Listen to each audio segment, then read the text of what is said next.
This I, Super Tendo Boy, and here I am for another episode of Building an Adventure Map. This episode is probably going to be a little bit shorter, so just hang in there. Probably not going to be too much technical stuff, and as you can see I have a little map here showing that I have a big part of the open world of the adventure map done, but I'll show you guys that here in a little bit. I just want to show you guys the next bit of the story of the map. So, if you've been following my series, you know that you start the map just as an open world in this town, and I made it so that once you've done these certain 3 different quests in the town, then these redstone blocks will be destroyed. Muriel will say, "You must be tired, you can go back to bed now if you want." And then the player has the option to return to their bed in their house, and then they can sleep, and then it'll become night. The clock over there will change, and a bunch of stuff will happen that is it's heavily dependent on the story, and I'm not going to show you guys because it's long, it's tedious, and it's boring, and it would give away a large chunk of the story, which I kind of want you guys to find out for yourselves by playing the map. So you can go ahead and do that in the next download of the adventure map.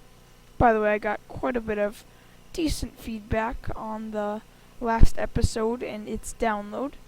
But anyway, what pretty much happens at the end of all this is you are allowed to go out into the world and you can explore the adventure map. But that doesn't mean the story is over. You'll still have to go to certain places for quests, and I'll have an efficient storyline. But pretty much the only difference will be now you can go wherever you want. You don't have to, but as I was saying, pretty much what happens at the end of that is this gate at the end of the gatehouse opens up using by setting these blocks to air right here. And so you exit, and you got this little wheat farm here that the town owns. So that would be a nice little touch, because, you know, they need food or whatever. And so this is the open world, and it's far from done yet. It's kind of the basis. I have the snowy kind of taiga forest. I have the thick woods, and that slowly go into a jungle. And I'm hoping to make this jungle a lot thicker. And then on this side, it kind of goes out into a prairie. And then we got a river with a waterfall. The Podzol as the bottom. It's a nice muddy freshwater river. So it's just kind of a open shot. And what I'm planning is I'm going to have a big icy mountain right here. And then I'm going to have a desert that will then go into a mesa biome, and then this jungle will go on for quite a while, and then it'll be turned into sort of a tropical beach. And I have some other places planned, but I don't want to reveal too much about the story because I want you guys to play it, and I don't want you guys to just watch this episode and then never watch any more because you know what's going on. So yeah, I have the biome set.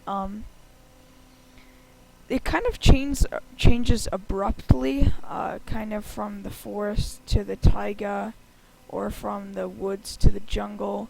But I don't want to make this map too big. I want to overwhelm the player. I don't want the file to be too big, obviously. So yeah, the biomes are kind of abrupt. But anyway, in the next part of the story, you are required to go to this place, which I'll probably tell you guys in the next episode what its purpose is, but you guys can go ahead and tell me if you like its architecture. If you knew what it was, I know you'd like the architecture, but it's something different. And this little thing right here, I'm just gonna go ahead and tell you, I'm gonna have one of these just spread across the map, and later when I set up the magic system, you'll be able to teleport to these.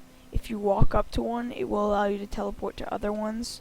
So like you could quick travel from there into the town, because there'd be one in there. So yeah, it's kind of gonna be the quick travel system.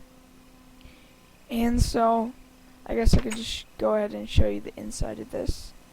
There's not really too much to it. I do have a lot planned for this place and its purpose, but I'm not gonna reveal that quite yet. I'm trying to keep a lot of stuff secret so that you guys can be surprised when the next part of the map comes out. But anyway, I think that's about it for this episode. A bit of a shorter one, but oh well. Just wanted to tell you guys that I'm working hard on the terrain. But yeah, thanks for watching.